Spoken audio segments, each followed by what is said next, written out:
Peracik.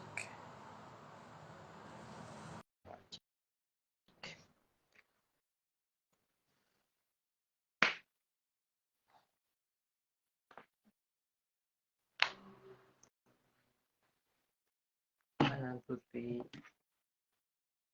Putih.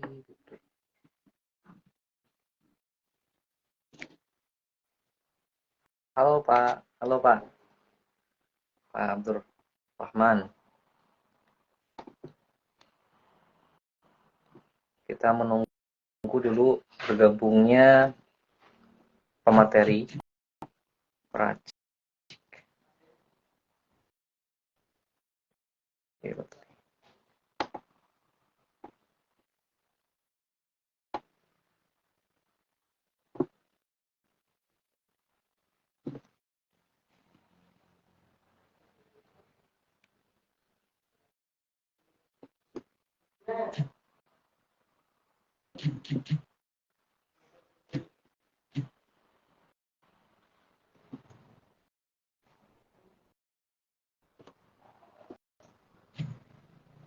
Wah, kenapa tidak bisa tak?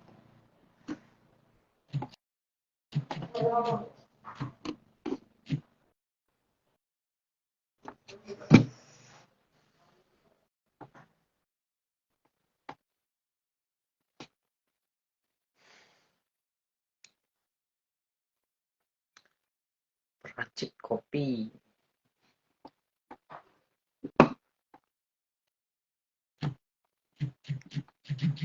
Terima.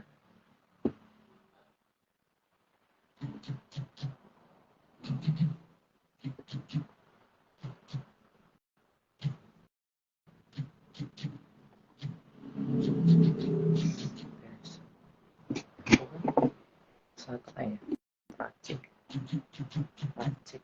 Nggak bisa streaming.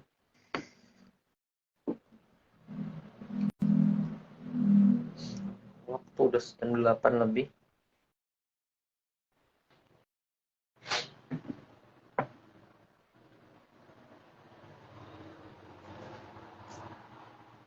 Kita menunggu Lutfi untuk bergabung. Masih belum bisa bergabung dari tadi. Lutfi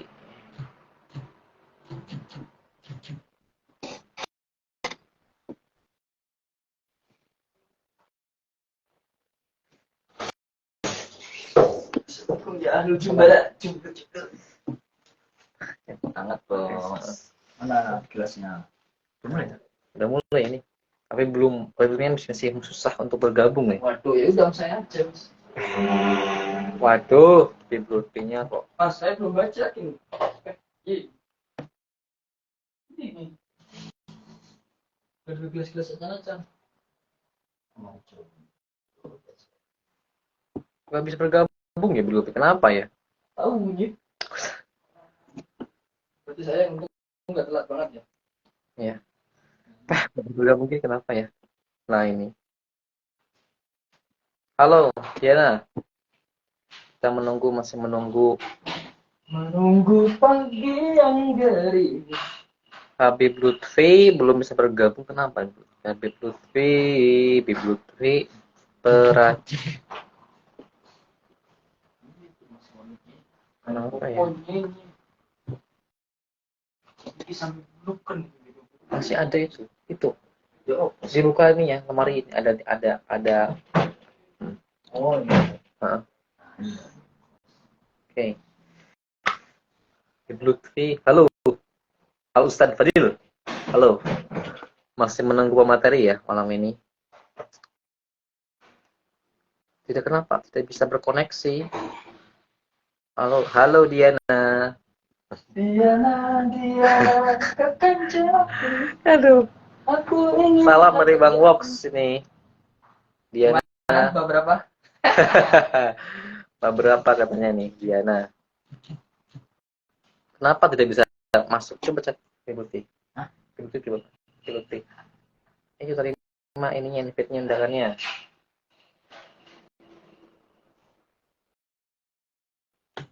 Sudah sampai beberapa.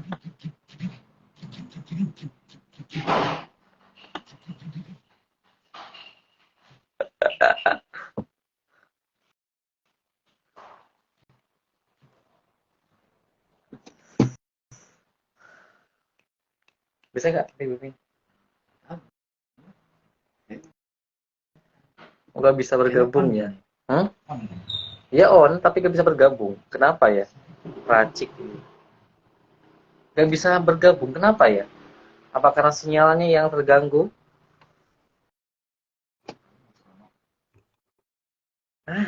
Bagus, bisa. Ya, baru bisa ya. Alhamdulillah bisa juga bergabung. Ini mana wajahnya? Ganteng-gantengnya.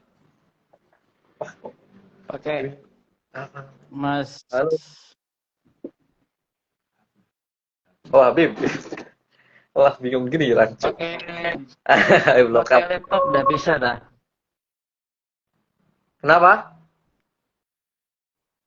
Pakai laptop udah bisa. Bisa, Pak sebenarnya. Bisa. Saya pakai HP ini Coba sih soalnya. di add lagi lihat. Iya, saya pakai handphone ini. Coba kalau dipakai pakai laptop kan lebih enakan gitu. Wah, wah ini di sini nggak punya laptopnya nih, Bim. Kita pakai HP biasanya, Bim. Mulai.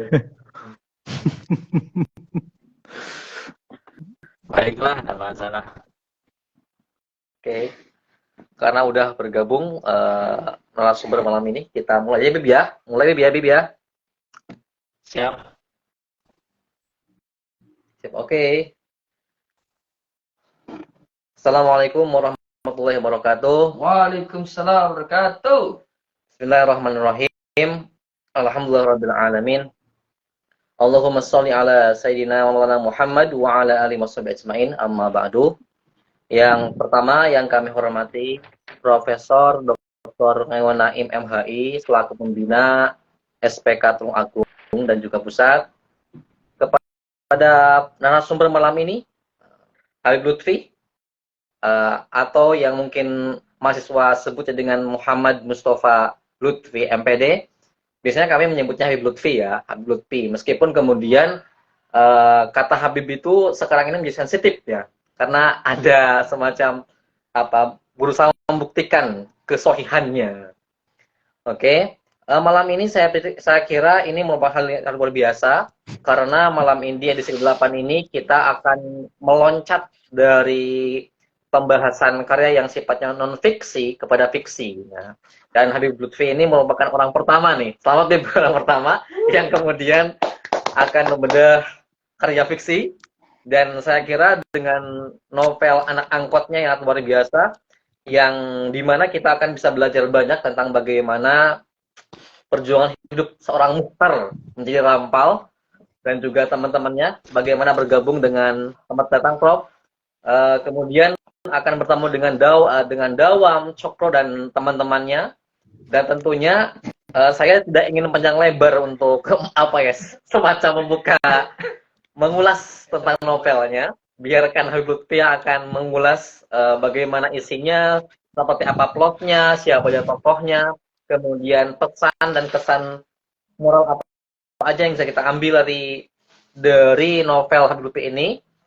Mari kita simak dulu terlebih dahulu pemaparan dari Habib Lutfi.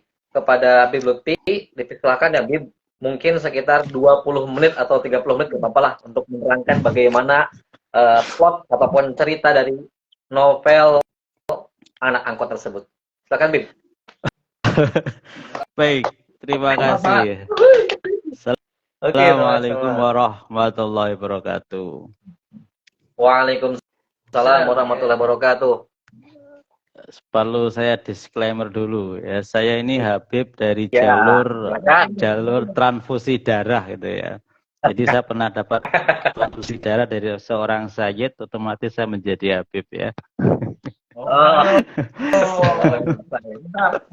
Nah, jadi ini perlu saya klarifikasi dulu karena hari ini kita sedang hangat sekali ya.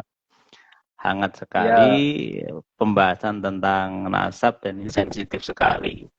perdebatan ini belum usai karena dua corong dari yang terlibat ini belum ketemu di medan diskusi yang ilmiah, belum sampai saat ini, belum, hanya seputar manas-manasi saja. Jadi perlu saya klarifikasi juga, saya ini sebenarnya bukan lagi Habib tapi Al-Mahbub itu ya, lebih dari Habib itu. Al-Mahbub. Saya Muhibbin. Karena saya dicintai banyak orang gitu ya, makanya saya disebut Al-Mahbub, bukan lagi Habib. Ini Mas Woko ini Muhibbin saya terbaru, kayaknya begitu sih. Baik ya. Kepada kawan-kawan ngaji literasi SPK, spesial hormat saya kepada suhunya SPK, beliau Profesor Dr. Ainun Naim ya, kepada Mas Ketua, ya seksi ubrak-ubruknya juga ada Mas Woko, mereka sama Mas Pri yang tiap hari setor tulisan, bikin saya iri sebenarnya ya, tapi gimana lagi ya, saya nggak mampu untuk mengejar beliau. Ya itu ya. Nah, dan saya berterima kasih, ini sebagai kesempatan yang ajaib sekali karena tadi beliau sampaikan ini merupakan kajian fiksi kali pertama di ngaji literasi, karena sebelum-sebelumnya itu bersifat non fiksi atau mungkin bisa berupa karya ilmiah di kalangan mahasiswa gitu ya. Nah, sebenarnya ini adalah ekspresi saya ketika selesai menulis novel Siluet. Jadi mumpung otak saya tuh masih jalan gitu ya. Jadi masih belum mikir angsuran, masih belum mikir utang dan sebagainya. Jadi saya kebut sekalian. Jadi beriringan novel Anak Angkot dan novel Siluet itu jaraknya nggak jauh. Ya, cuman saya pendam itu ya. Baru kemarin rame-rame pas ada musim corona itu saya menemukan linknya Mas Woko itu ya, Wikipedia. Ya daripada saya nganggur dan sudah bisa kirim gitu ya. Nah, sebenarnya ini kajian psikologis ya, karena sebelum menulis novel ini saya sempat berdiskusi panjang tentang kasus sodomi ya. Ternyata setelah saya mendapatkan informasi yang menarik itu bahwa korban sodomi itu memiliki kecenderungan, satu untuk balas dendam, dua untuk melakukan perbuatan yang sama kepada orang lain. Ya, itu kecenderungan, tapi tidak harus, tapi hanya kecenderungan. Nah, di samping itu juga di negara kita juga sedang hangat-hangatnya diskusi tentang mafia migas ketika itu. Wah, ini menurut saya relate sekali kalau saya menulis buku-buku fiksi yang bergenre adventure action itu ya. Jadi ada perjalanannya juga ada actionnya, ya, pertarungan dan sebagainya. Coba kalau Mas Romli sama Mas Woko ini produser film, pasti ini sudah jadi pilihan pertama ini. Iya, kayaknya ini ya akan menjadi pilihan pertama untuk difilmkan itu ya. Gitu ya. Iya. Kemarin saya juga pernah ya, di tahun 2021 saya ikut kelasnya Ernest itu ya, kelas menulis skenario kemarin itu ya. Nah gitu, jadi saya juga biasa di luar kalau itu ya, dikit-dikit saya tahu tentang bagaimana cara menulis skenario. Cuman ya ternyata saya itu lebih pas berposisi sebagai penikmat film daripada pembuat film gitu ya.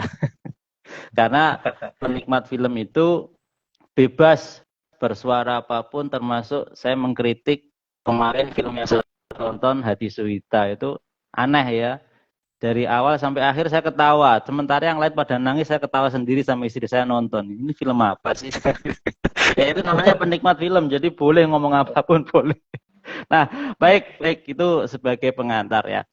Nah, jadi saya Ya. kembali lagi. Novel ini benar-benar saya tulis itu ketika saya berhasil menyelesaikan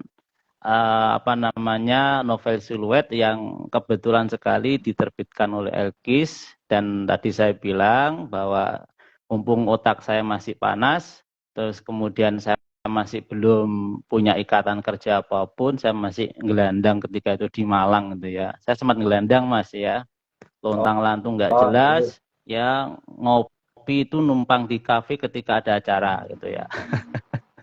Itu ya. Ya, jadi saya pernah di Malang, istilahnya bangkung kalau bahasa embongannya seperti itu. Nah, ini novel ini sebenarnya lebih saya fokuskan sebagai gambaran ya, gambaran kondisi sosial masyarakat kita ketika pemilihan presiden periode pertama ya, periode kedua itu setelah usai. Jadi sedang hangat-hangatnya mafia migas. Nah, kalau saya terus bersuara misalnya dengan melalui tulisan-tulisan yang non fiksi, saya takutnya nanti diciduk gitu ya. Saya masih bujang gitu ya. Nanti kalau diciduk gimana gitu ya. Udahlah, ini saya tulis melalui non fiksi, kan tidak semua orang istilahnya untuk non fiksi tertarik begitu ya. Jadi ini saya mengambil latar tempat itu di Malang karena memang mau tidak mau pembentuk psikologis saya itu paling pertama itu adalah kota Malang.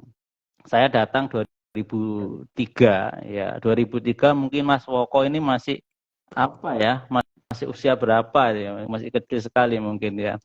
Saya 2003 datang ke Malang. Nah, makanya itu.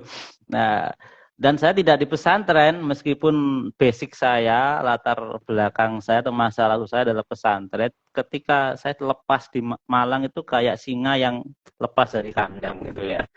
Ini serba bebas tanpa gitu. Jadi tapi untungnya kebebasan saya itu dirangkul oleh orang-orang yang katakanlah menurut saya orang-orang baik yang atau konsen di dalam dunia literasi ketika itu. Jadi saya sudah sering tuh kayak ikut-ikut Kak masa kajian-kajian bedah film atau bedah novel. Terakhir saya bergabung dengan Cangkir 13, itu yang digawain oleh Mas Aji, seorang komikus internasional loh Mas, ini nggak main-main.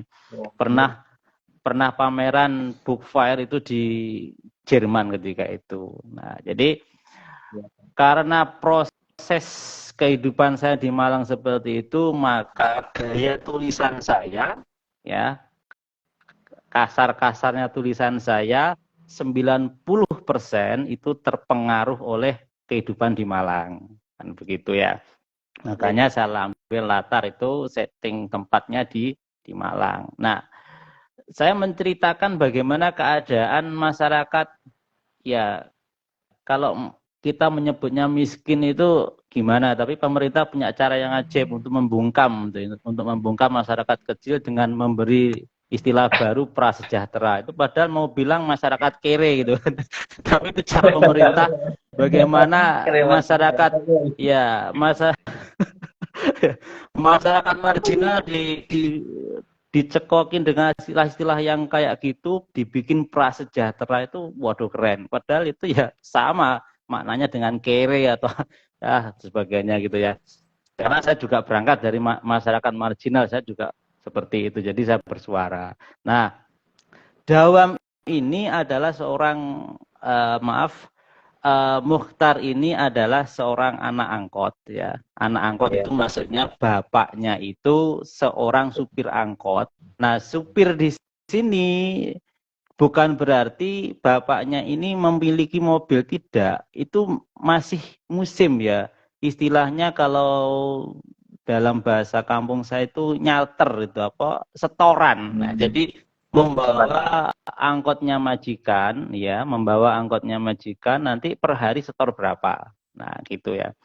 Nah, karena memang sudah nggak ada apa, sudah situasi sudah sangat nggak memungkinkan untuk bergerak lagi, mau tidak mau bapaknya si Mukhtar ini mau tidak mau menjadi supir angkot seorang bos angkot yang ya tamak, rakus, kejam dan seterusnya lah seperti itu. Jadi hal-hal negatif diletakkan pada namanya bos Johan itu ya. Saya mengambil nama seperti itu. Biasanya Johan itu kan identik dengan kejahatan itu ya, mafia itu Johan namanya. Kalau nama Woko itu jauh dari hal-hal yang negatif, jauh ya Woko itu ya, jauh sekali ya. Itu ya. Nah, apalagi nama Lutfi, aduh jauh sekali dari kejahatan. Pasti orang baik Lutfi ini. Keputusan itu. pasti orang baik. Nah, begitu. Nah, Mukhtar ini anak tunggal. Nah, saya juga mengkritik bagaimana pelayanan kesehatan untuk masyarakat yang dibungkam dengan istilah prasejahtera tadi.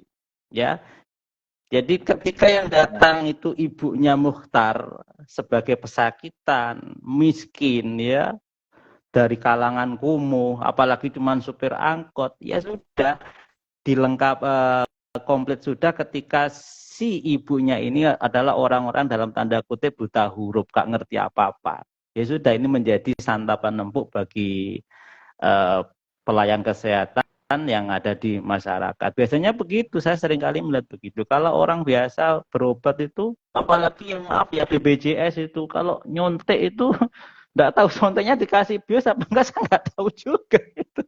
Terus pokoknya seperti itulah. Nah, jadi bisa membayangkan sendiri bagaimana perlakuan untuk masyarakat marginal. Saya berani karena saya melewati masa-masa itu gitu ya. Nah, singkat cerita ya, si Mukhtar ini tidak lama diasuh oleh orang tuanya karena apa? Semenjak ibunya sakit dan telat dibawa ke dokter, telatnya itu karena dia tidak tahu sakit apa, ini bahaya apa enggak, pokoknya ketika sudah enggak pingsan itu dibawa ke mana, ke puskesmas, sudah kritis ya. Nah, karena saking sedihnya bapaknya Mukhtar itu kan ditinggal pasangannya, ya Mas Ketua ya, kalau sesuatu sayap hilang satu itu mau terbang normal kan nggak mungkin kan gitu loh. Ya. Betul sekali. Iya, nggak mungkin. Akhirnya yes, cinta itu juga menguatkan, juga bisa melemahkan, bahkan bisa membunuh ya gitu ya. Karena saking cintanya kepada istrinya gitu ya, merasa sayapnya hilang satu, bapaknya Mukhtar ini ya apa ya istilahnya, kalau kita lihat film apa sejarah Laila Majnun itu, kekuatan cinta itu juga bisa membunuh.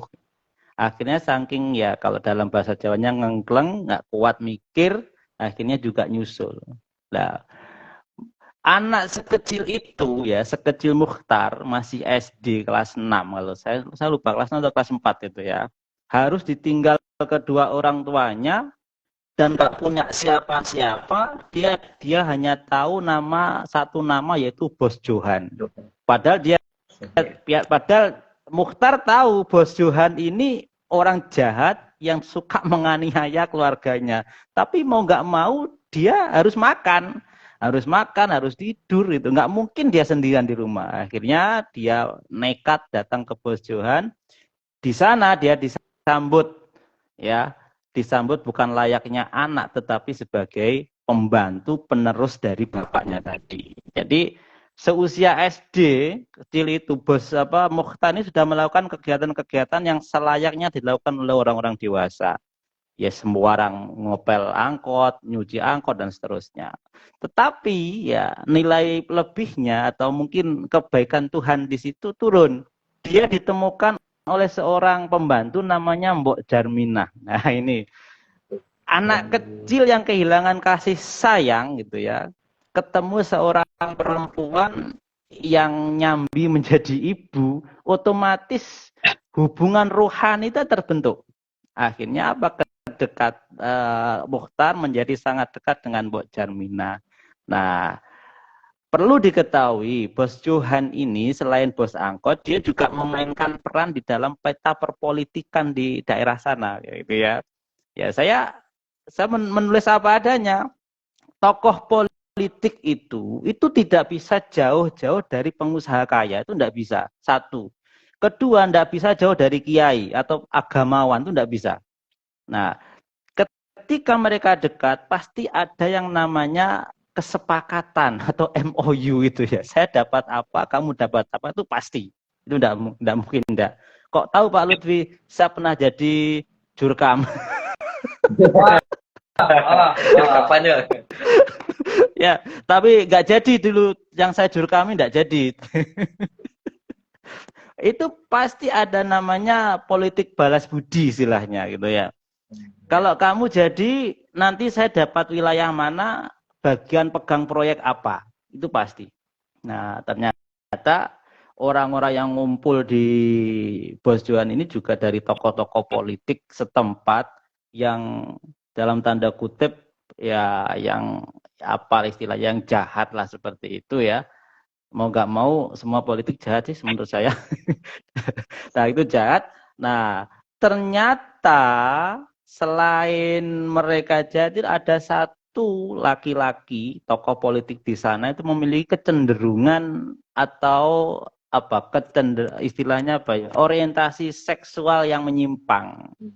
Namanya Dawam. Saya memberi nama Dawam. Nggak tahu ini bahasa Arab atau bahasa apa, pokoknya kasih nama Dawam. Ini pas sekali jadi orang Jawa Dawam ini ya.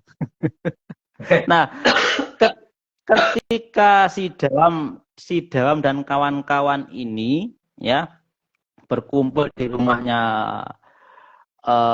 Bos Johan, dia melihat si Mukhtar ini yang masih kalau dalam bahasa ABG itu masih apa ya, sedang ranum-ranumnya kalau perempuan gitu ya.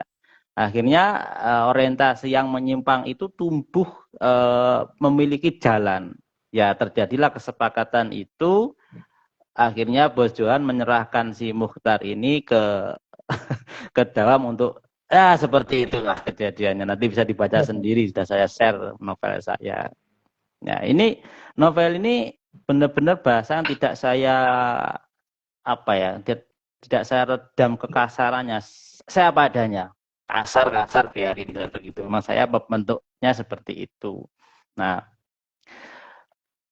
ya namanya juga anak kecil ya, meskipun tidak tahu orientasi menyimpang itu seperti apa, tapi kan dia punya namanya alam bawah sadar yang menyimpan bahwa dia pernah mengalami suatu kejadian yang menyiksa, apapun itu, termasuk kegiatan sodomi yang dilakukan oleh siapa itu tadi Dawam. Kita lompat ya, kemudian setahun di situ si Cokro ini, si Mukhtar ini sudah berpikir, kalau saya di sini terus itu lama-lama saya nggak akan hidup, saya lama-lama akan mati kan begitu. Akhirnya dia nekat keluar rumah itu jadi gelandangan.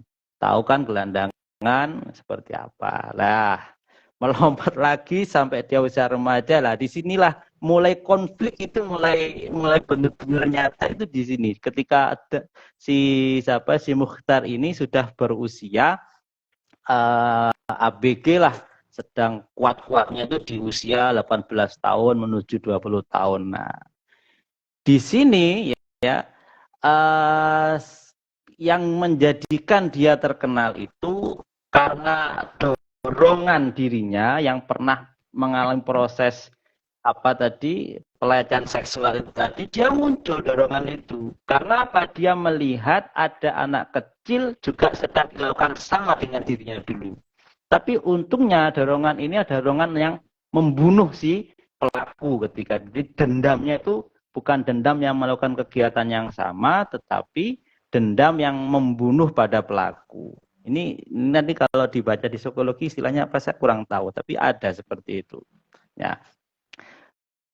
Dengan membunuh satu preman yang dianggap terkuat di daerah itu, akhirnya nama Mukhtar ini terkenal. Nah, untuk menutup masa lalunya, Mukhtar mengganti nama preman ya menjadi nama yaitu menjadi Rampal. Rampal ini saya ambil dari sebuah lapangan besar di Malang, ada namanya lapangan Rampal. Itu kalau dulu saya 4 jam 4 sore pas Ramadan itu saya ngabuburit di sana gitu sama seseorang, nah gitu ya. Ini Rampal. Nah, gitu dulu ya. Ya, kalau enggak tahu kalau Mas Woko ini di mana ngabuburitnya Tulungagung saya enggak tahu. Kalau saya dulu di Rampal gitu ya, sampai Jalan Suhat itu dulu ya. Gitu ya. Nah, Kali jenis saya. nah, namanya semakin melambung, semakin terkenal ya, karena keberaniannya untuk menghabisi preman yang saya maksud tadi.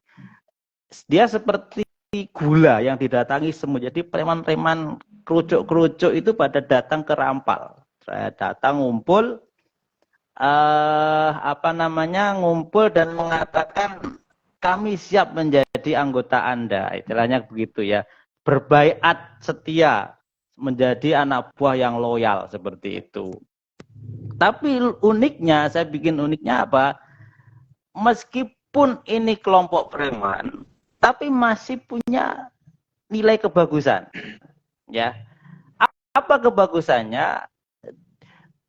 Kelompok preman yang dibentuk Rampal ini hanya boleh merampok, ya, hanya boleh merampok, mencuri, ya, harta dari orang-orang yang tamak, serakah, dan semena-mena terhadap orang miskin. Itu tujuan Rampal. Rampal membentuk organisasi, dan organisasi yang dibentuk ini diberi nama Zirah ya. Zirah itu saya ambil dari baju kesatria seorang samurai dulu ya, ketika perang itu pakai baju zirah itu sebagai pelindung gitu ya. Nah, kemudian ya ketika melakukan aksinya ada salah satu anggota Rampal, anggota Zirah ini yang kurang perhitungan, ternyata yang dirampok itu bukan orang sembarangan.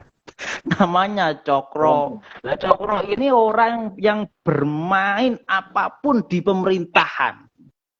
Mau jadi PNS lewat dia. Mau ekspor minyak lewat dia. Impor apapun lewat dia. Mau jabatan apapun lewat dia. Jadi birokrasi sudah dikuasainya. Selain itu dia juga punya namanya rumah judi yang dikelola secara online itu ya, yang melibatkan toko-toko IT yang tidak dipakai oleh pemerintah. Nah, gitu. Jadi merapi sekali membongkar Cokro ini ya sangat-sangat sulit begitu ya.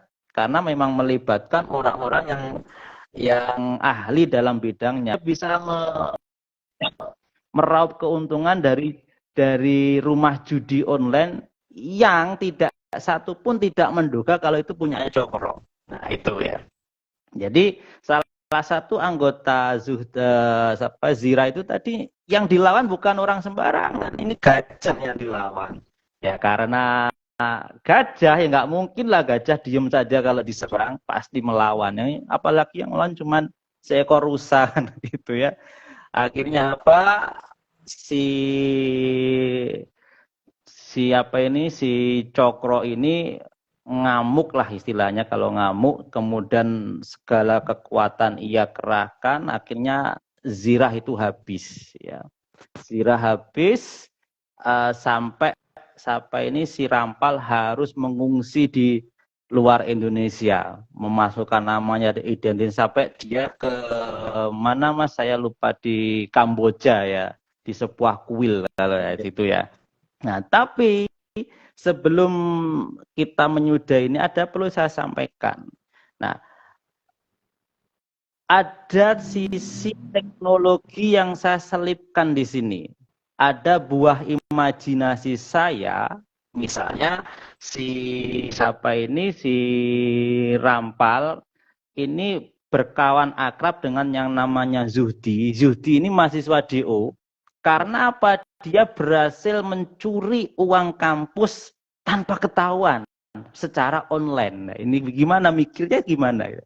Jadi ketika sampean bayar setor secara digital, secara online, uang itu nggak masuk ke bank-bank atau yang dikelola oleh kampus, enggak, tapi masuk ke rekening dia.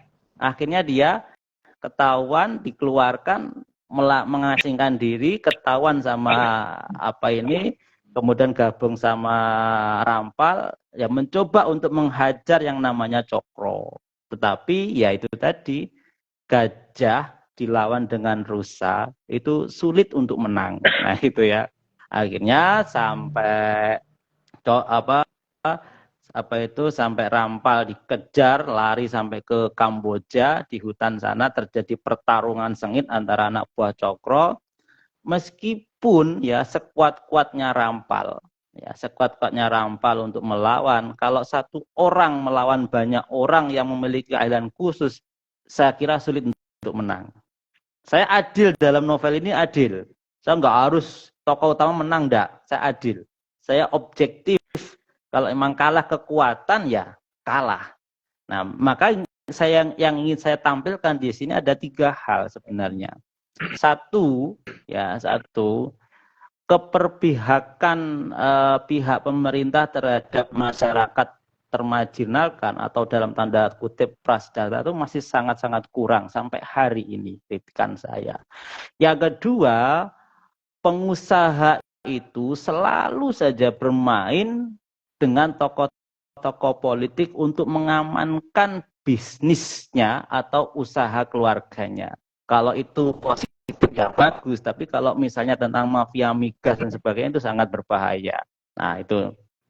Kemudian yang terakhir, pesan yang terakhir dari novel ini sebenarnya adalah kejahatan itu tidak bisa dikalahkan dengan kejahatan. Gitu ya. Ya, kejahatan tidak bisa dikalahkan kejahatan. Sejak dulu rumusnya kejahatan pasti kalah dengan kebaikan. Tidak mungkinlah kejahatan kalah dengan kejahatan, tidak mungkin. Apa yang saya maksud? Kejahatan Cokro yang begitu dahsyat coba dihajar dengan kejahatannya kelompok kejahatannya Rampal, ternyata tetap saja kalah. Dan ingat, semua sesuatu yang kita lakukan sebagai simpulan akhirnya itu adalah karma. Mahaguruji mengatakan, kalaupun toh Rampal ini mati, berarti dia sudah menebus karmanya, seperti itu. Jadi intinya siapa yang menabur pasti akan menuai. Saya kira itu ya pengantarnya. Nanti kita diskusinya, waktunya kita floorkan pada diskusi saja. Mungkin ada yang ditanyakan seperti itu. Saya kira itu. Baik, Mas, ya singkat saja gitu ya. Ya, saya kira itu udah udah lengkap sekali. Saya itu membaca udah sekitar sampai 80-an lebih, Bib. Udah ke 80 halaman lebih. Udah sampai sana, tapi belum sampai kepada bagaimana Rampal itu kondisinya mati dan kemudian berhijrah negara. Saya belum sampai ke sana. Tetapi dengan ulasan itu saya tidak ada terangnya. Saya itu ada ekspektasi bahwa novel itu akhirnya akan happy ending gitu kan. Karena rata-rata itu kan kalau misalnya kita lihat utamanya yang laku di pasaran adalah dengan genre happy ending akhirnya. Tetapi jenengan itu saya lihat itu memang menampilkan fakta-fakta mungkin sebagai bentuk kritikan sosial, politik, dan itu di-compare menjadi satu. Sementara dengan gaya bahasa jenengan ini, saya kalau lihat itu seperti gaya bahasa siapa Muhammad Gunawan atau enggak menggunakan alurnya kayak Eka Kurniawan. Kalau saya melihat tetapi nggak jadi pandangan setiap orang subjektif kan, bisa berbeda-beda. Nah, saya kira kemudian ada yang hal penting itu memang benar. Saya kira ketika jenengan mengatakan bahwa awal mulanya itu saya mengiranya itu nanti bahwa sosok Rampal ini akan menemukan semacam kejayaan dan kebebasan yang lama gitu kan. Tapi ternyata nggak seperti itu gitu. Gitu. Dan saya kira untuk lebih lanjutnya kita buka termin pertanyaan untuk menanyakan entah tentang bagaimana proses kreatif jenengan menulisnya atau mungkin dengan alur ceritanya. Silakan teman-teman pemirsa yang menonton bisa bertanya langsung lewat kolom chat atau mungkin bisa lewat DM. Oke. Oke, sementara di sini ada pertanyaan dari Mas Koko ya, karena Mas Koko dari sebelah saya. Langsung saja. Ayo. Aduh, saya menarik itu sejak awal. Ketika dibaca dari judul, terus menjelang saya itu sebenarnya sama Mas Roni yang belum sampai tamat ya. Eh, kita itu, saya itu ingat siapa namanya, Ahmad Tohari. Nah, Pak Ahmad Tohari itu bilang katanya, sekarang itu kualitas pendidikan kita itu menurun. Salah satunya adalah orang-orang itu kekurangan bacaan sastra. Nah, karena sesungguhnya sastra itu adalah yang mengasah hati, kepekaan dan lain-lainnya. Makanya sense of kepekaan ini yang sekarang kita tidak dapatkan. Nah, pertanyaan saya sebenarnya banyak ya pertanyaan. Salah satunya gini, Bu.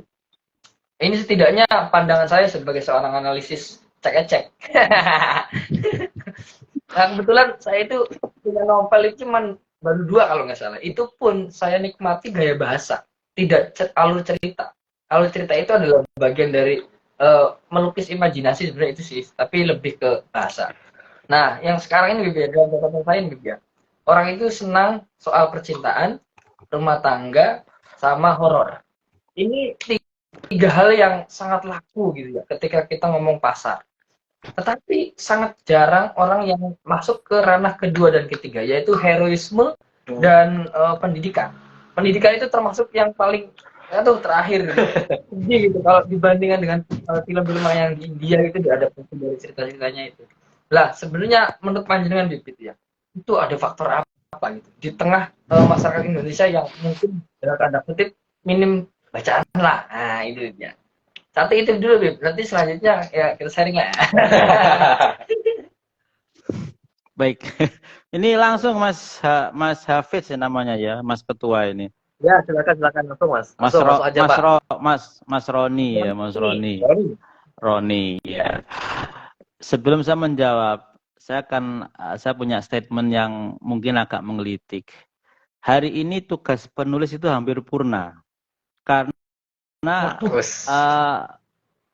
karena sudah banyaknya buku yang terdokumentasikan, tetapi tanggung jawab seterusnya adalah siapa yang mau baca kan gitu. Jadi tugas selanjutnya adalah menaikkan rating bangsa kita yang hobi membaca. Itu yang menurut saya PR hari ini ya. Kalau masalah menulis saya kira sudah hampir purna sih, setiap orang menulis ya. Apalagi kemarin musim corona itu, waduh gila-gilaan itu buku antologi itu, Masya Allah itu saya kira. Nah itu PR-nya adalah bagaimana kita mendorong teman-teman untuk membaca. Itu sekarang yang menjadi proyek kita, bukan lagi soal menulis. Saya kira menulis hampir purna ya, menurut saya. Ya itu baik ya, itu statement saya. Nah ini Mas Woko ya. Saya ini ketika mengawali menulis itu istilahnya orang yang idealis ya, kuarepe dhewe. Saya nggak memperhitungkan mau makan enak, mau laku, mau enggak. Pokoknya saya butuh nulis kritik ya kritik. Mau tema ya hari ini sedang in atau sedang pasaran apa itu saya enggak peduli. Pokoknya ada kasus yang saya lihat di depan mata saya, ya saya tulis itu ya. Makanya kalau jenengan melihat tulisan-tulisan saya yang mulai dari siluet itu, enggak ada kok cinta-cinta yang menye-menye itu enggak ada. Percintaannya itu dari 666 halaman siluet itu percintaan mungkin hanya 2 lembar, 2 halaman. Lainnya saya berbicara tentang agama sosial. Seperti ini loh beragama yang baik. Saya mengatakan seperti itu. Nah, saya yakin itu nggak laku pasti itu. Tapi kan setidaknya hasrat saya menulis terobati, selesai. Masalah sudah ya. nggak laku urusan belakangan. Anak angkot juga. Anak angkot ini ketika itu sedang rame-ramenya ya, saya juga masih bergabung dengan beberapa komunitas sosial di Malang ya. Saya masih aktif di Sarkup ya, masih aktif di Cangkir 13 ya, teman-teman Ansor juga. Maka saya melihat fakta itu. Lagi pula kan saya bukan kritikan ya gini. Saya ingat kritikan istri saya. Dia bilang gini, Mas, kamu nulis ini kelihatan banget sampean itu menjomblo lama sekali ya, bilang gitu. Nah, itu delik itu. Iya. Tulisan saya itu terbaca sebagai seorang laki-laki yang tidak pernah kenal akrab dengan perempuan, katanya begitu. Jadi tulisannya nggak luas. Bikin cerita cinta pun juga fals, katanya begitu. Tapi tidak masalah. Yang penting bisa bersuara. Itu poin pentingnya di situ. Saya bilang. Nah, di novel ketiga ini yang berjudul nanti yang berjudul Ompyang Jimbe, saya motifnya sudah ekonomi, Mas Woko ya. Wah, saya sedang nulis novel ya. Saya sedang nulis novel horor judulnya Ompyang Jimbe ini. Saya motifnya ekonomi memang. Saya ingin terkenal juga lah. Sekali-kali lah. Nah, jadi ada motif. Oh, ini pasaran. Ya, ini pasaran dan saya tahu bagaimana platform-platform digital itu hari ini sangat membantu penulis untuk menjadi terkenal. Salah satunya kemarin rame sekali itu ya. Ada Hadi Sugita itu ya, kalau novelnya jelas bestseller 13 juta kopi terjual ya. Kalau filmnya saya pesimis itu ya, jujur saya pesimis. Ya. Nyampe enggak dia sampai sejuta penonton itu, saya nyampe enggak kira-kira. Nah itu pertanyaannya di situ. Karena novel ini kan Jawa Timur Tengah sentris, bukan lagi Jawa Barat sentris atau Bogor dan seterusnya. Dia bisa dinikmati kalangan-kalangan pesantren yang ada di Jawa Timur dan Jawa Tengah. Jadi kembali ke pernyataan, saya kira tadi pernyataan Mas Woko, bukan pertanyaan. Pernyataannya Mas Woko. Semua kembali kepada idealisme penulis. Tulisan itu mau diapakan? Hanya untuk meluangkan mengekspresikan kegerangan, mengekspresikan kegundahan, atau ada motif ekonomi itu yang perlu gitu ya. Makanya saya punya saudara ya, saudara di Mizan itu ya, penerbit mayor itu yang pasti lihat pasar dong, nggak mungkin syukur nerbitkan, nggak mungkin. Katakanlah itu novel tidak bagus sama sekali, kalau pasar menghendaki itu, ya sudah kita terbitkan dan kita jual. Nah, seperti itu ya. Untuk fiksi loh ya, saya tidak bicara non fiksi, untuk fiksi seperti itu. Nah, jadi kembali ke itu ya, kembali ke motif penulis itu tadi. Kalau saya memang terkenal apa ya, karena saya berlatar belakang dari seorang jomblo yang berkepanjangan itu ya. Dan enggak bahaya ini. Ya, nggak banyak kenal perempuan. Akhirnya tulisan saya seperti itu, biayaan seperti itu. Tapi hari ini saya membaca tulisan saya sudah mulai sudah mulai ada unsur romantismenya, sudah mulai muncul karena saya sudah punya pasangan. Itu yang masuk. Nah, gitu. Terima kasih. Oke, Beb, terima kasih, Beb. Yuk, sama. Balik yang mana nih? Ya.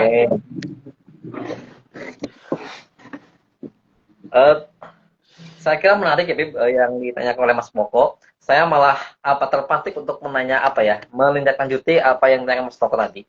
Tadi kan jenengan mengatakan bahwa ini kan versinya jenengan nulis fiksi ya.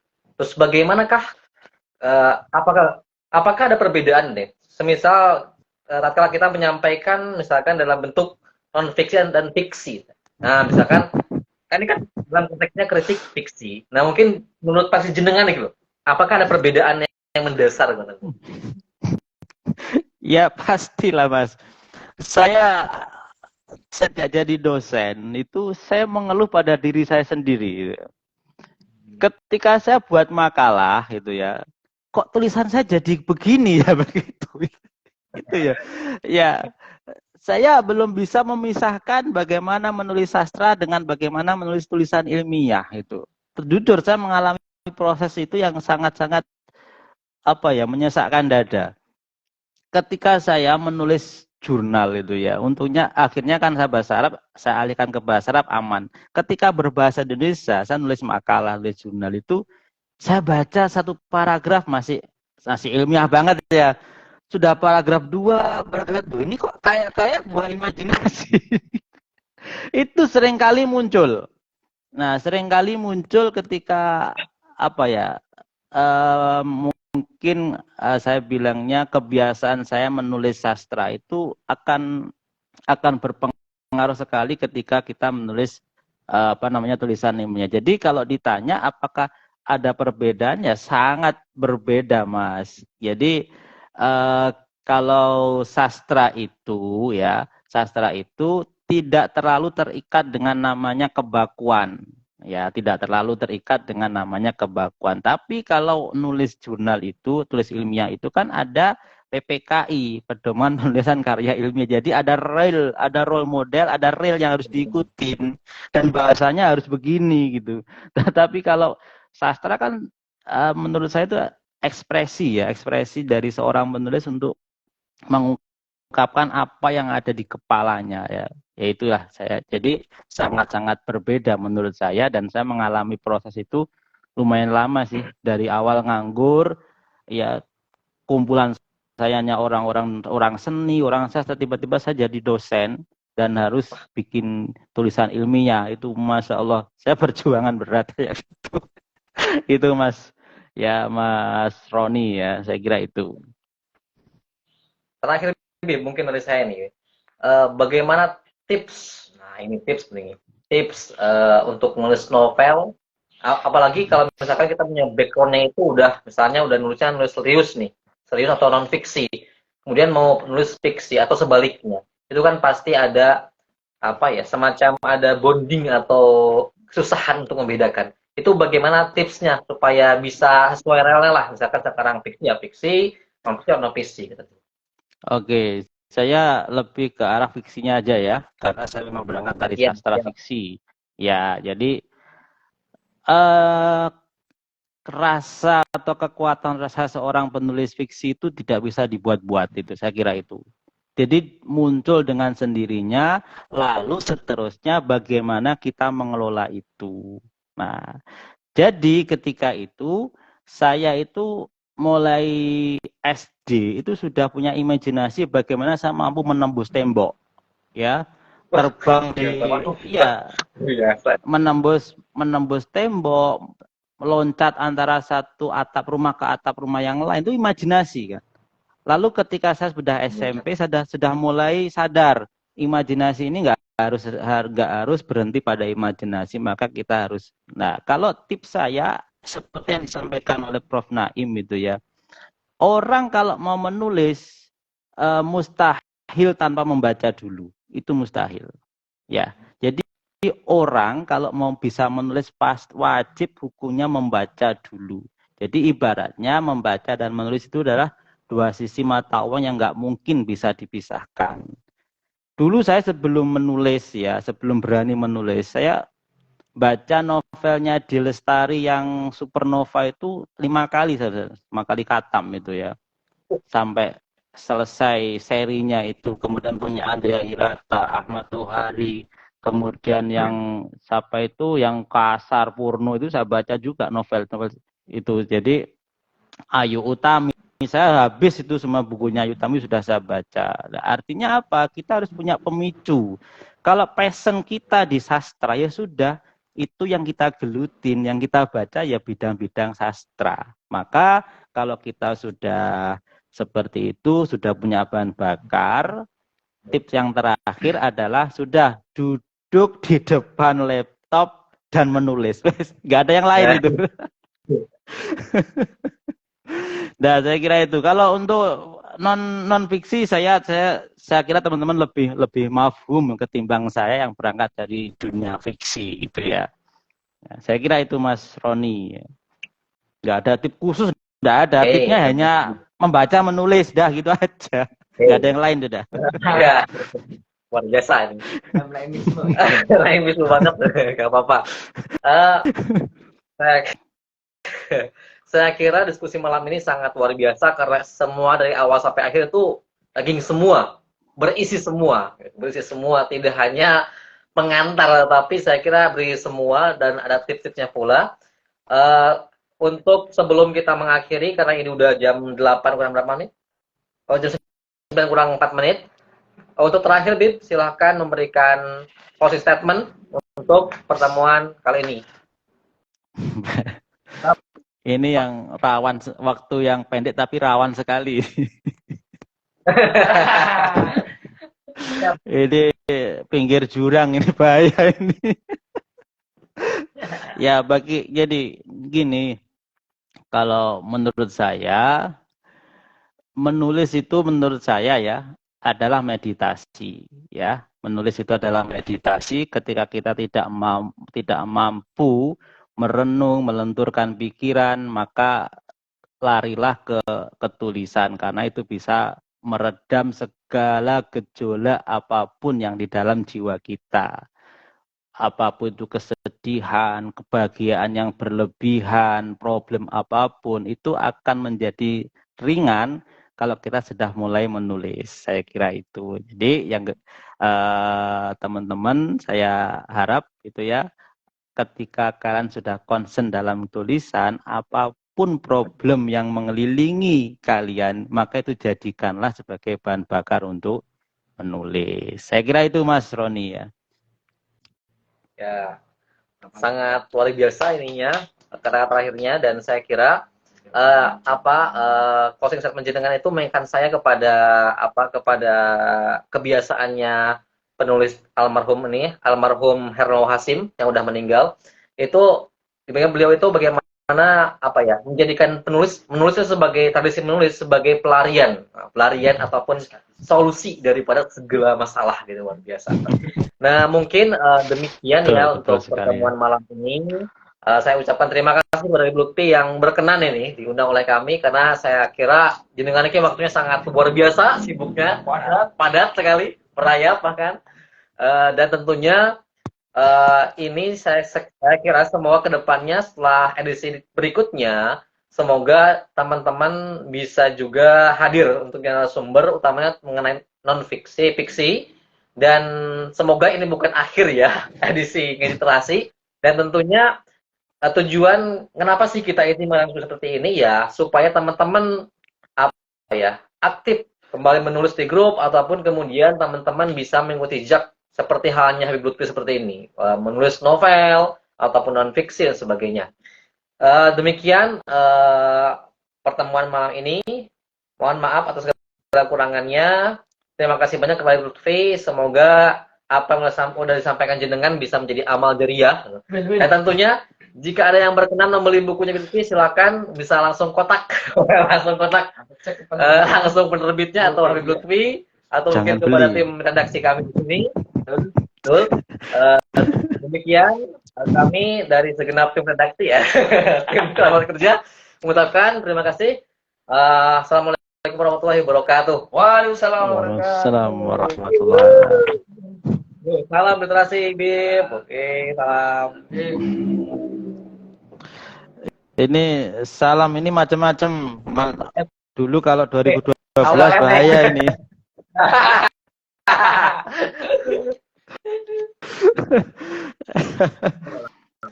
Ini masih live ini, Mas Roni. Ya, masih live. Saya akhiri ya, Bib ya. Saya akhiri. Terima kasih, Bib. Sampai jumpa.